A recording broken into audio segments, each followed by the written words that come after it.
Oh look, a baby. It's pretty fun. Just a tiny bit. Hey ladies and gents, this is BrewDaddyBikes here. I want to talk to you guys about a couple things, diabetes and apple wine. I just want to give you guys an update on my apple wine. But first, I really want to talk about diabetes because my wife has it. She's had it since she was a little kid. I did a couple things for her. I poked myself with a site.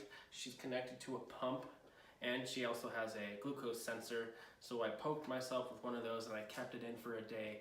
And I also pricked my finger for a blood check.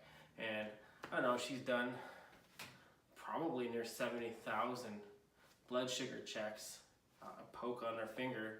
And who knows how many sites she's had to replace. She has to replace sites every 3 days, and then the glucose sensor is replaced like once every 5 days. And it's pretty intense. It's a pretty selfish disease, so duck FIABETES. Here you go. All right, I'm gonna poke myself right now with this, check my blood sugar, just to see how it feels. I've done this like once or twice before. I don't like doing it, and I can't imagine somebody who has to do it all the time would like doing it.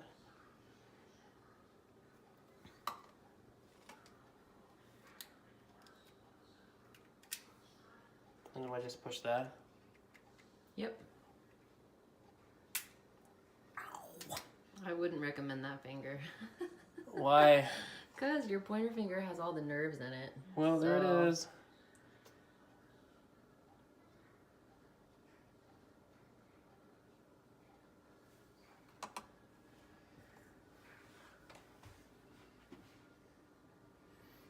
Ooh, good. 82, that's a nice number for having just had a spiked eggnog. Yep. And then we're gonna I'm gonna put a site in, and I have no idea how to do this. This goes to a pump, and the pump delivers insulin on a regular basis, and their diabetics are attached with the pump and the cord, and it goes into their skin, like around their stomach area, and they have to have that on them all the time if they have a pump. So why don't you tell me what to do? Okay, the little arrow in the corner, you can go ahead and peel that open. Oh, my finger still hurts. Are you still bleeding? No, but it hurts. Yeah, it does hurt.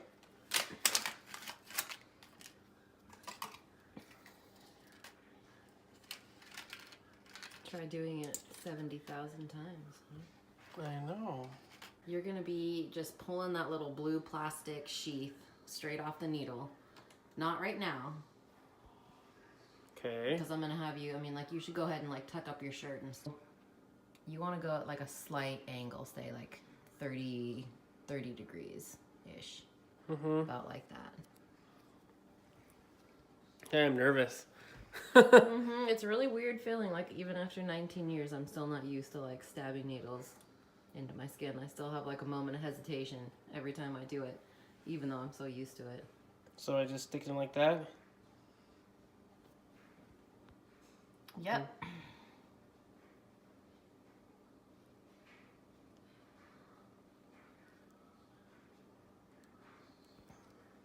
Okay, and then you are going to take that little piece of tape off the front that your fingers are on, the paper backing, excuse me, and press down the tape. Okay. And then there's the little grips. Whoa. The little grips on this gray part. Mm-hmm. Pinch that with your fingers, and then that pulls the needle out. Straight out. Woo! Look at that needle. Yep.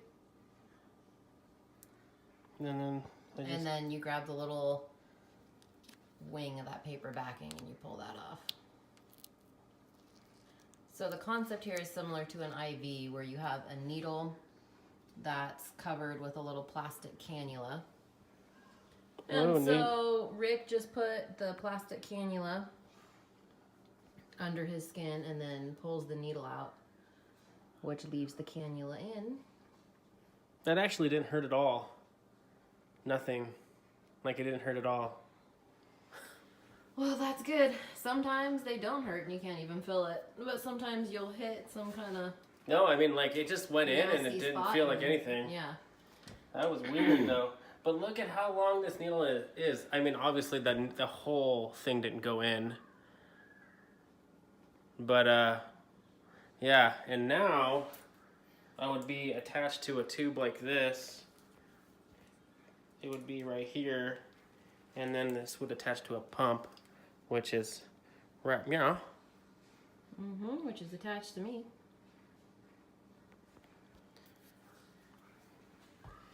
Yeah. I don't know how I would be able to deal with that.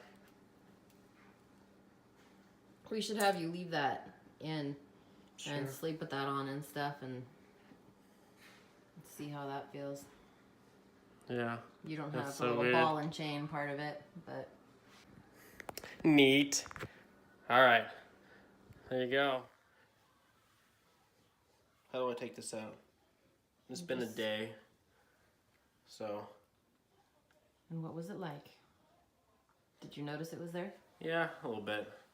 A little itchy at times, but it wasn't like horrible. But if I had to have this in all the time, I would suck. So how do I take it out?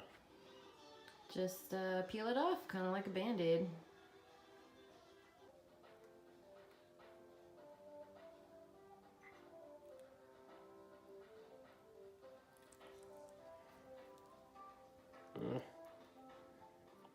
Yeah, just rip it off now. You have the cannula out. It still hurts.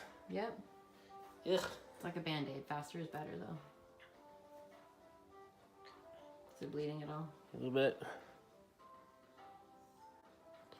Cool. Well, there you go. Yuck. All right, ladies and gents. I'm going to pour a little bit off of my cider. Can't pour off too much. It's I'm not gonna be drinking right now, but I want to show you. Let's turn it on. So I can pour some. I got my little taster glass right here. Best of the Bay homebrew competition. My homebrew guild puts that on once a year. It's pretty fun. Just a tiny bit.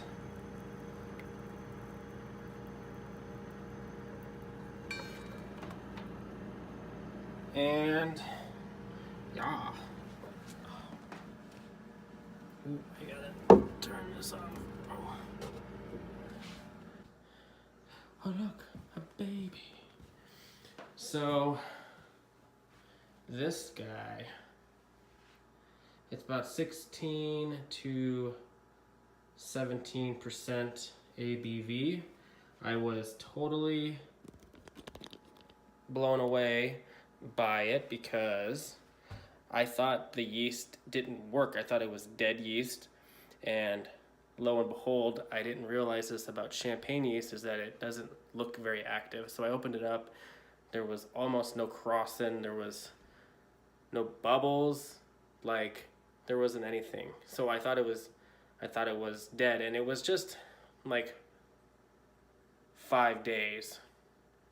So I was just I didn't think to take a gravity reading, blah. So I went and bought yeast, and I put new yeast in it, but it like fizzled, and it was really weird. What was happening, it was releasing CO2, which it was holding on to. So I don't know, live and learn. But anyways, this turned out to be 16 to 17% ABV because I put way too much sugar in it. I thought I was, I don't know, I miscalculated. But it's not cider anymore, it's apple wine. It's quite boozy. It's clearing up slowly. It's a little harsh, but I like it. I don't know. I might do, I don't know. It's pretty cool. I'm very pleased that it actually came out. I was freaking out over nothing. I'm just a big noob when it comes to hard cider. So yeah, there's the update on the apple wine, hard cider, whatever. Yeah.